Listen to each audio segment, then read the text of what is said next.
আমি বহুত প্ৰত্যাশাৰে আছোঁ যে 25 তাৰিখে নেলি হত্যাৰ 1983 চনৰ এই নেলি হত্যাৰ তেওৱাৰী কমিশ্যনৰ প্ৰতিবেদন বিধানসভাত দাখিল হ'ব আৰু লগে লগে সদৌ অসম ছাত্ৰ সন্থা বা সেই সময়ৰ জাতীয় যিবিলাক সংগঠনে আন্দোলন কৰিছে তেওঁলোকেও এখন বেচৰকাৰীভাৱে এখন কমিশ্যন গঠন কৰিছিল আয়োগ গঠন কৰিছিল তাৰো প্ৰতিবেদন এইবাৰ চৰকাৰে সাহসেৰে অসম বিধানসভাত মানে গ্ৰহণ কৰিব বুলি আমি শুনিবলৈ পাইছোঁ কেবিনেটৰ সিদ্ধান্তৰ বিষয়ে অৱগত হৈছোঁ আমি দুইটা সিদ্ধান্তৰ বাবে অসম চৰকাৰক মুখ্যমন্ত্ৰী ডাঙৰীয়াক বিশেষভাৱে ধন্যবাদ জ্ঞাপন কৰিছোঁ দুধ কা দুধ পানী কা পানী হৈ যাওক নেলি হত্যাত কি হৈছিল নেলি হত্যাকাণ্ড বুলি নেলি বুলি নহয় সেই সময়ত সমসাময়িক বিভিন্ন স্থানত বিভিন্ন ঘটনা সংঘটিত হৈছিল অসমীয়া ডেকা ল'ৰাক কেনেকৈ হানি খুচি হত্যা কৰিছিল তাৰো কথা গম পাব লাগে কেৱল কেইজনমান আমাৰ বিৰুদ্ধে অৱস্থান কৰা ব্যক্তিৰ মৃত্যু হৈছে ক'ৰবাত গোষ্ঠী সংঘৰ্ষ হৈছে সেইটো নহয় যিটো মিয়াসকলে বিচাৰে নেলি মানে মিয়াসকলে বিচাৰি আমাক মাৰিছিল কিন্তু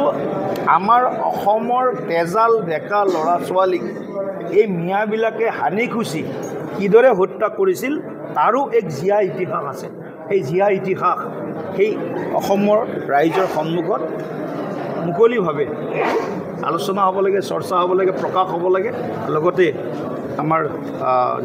জাতীয় সংগঠনবিলাকে যিখন কমিশ্যন কৰিছে তাৰো প্ৰতিবেদন আমি পঢ়িব পাব লাগে যাতে আমি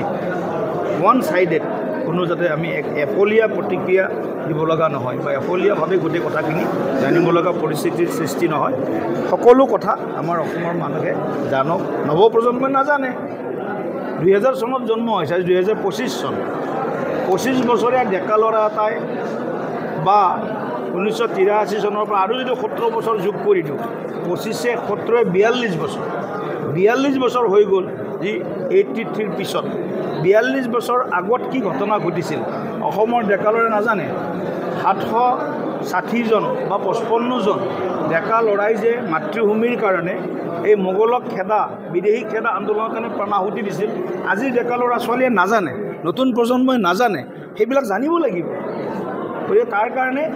83 এই কমিশ্যন তেওৱাৰী কমিশ্যনখন বিষয় আৰু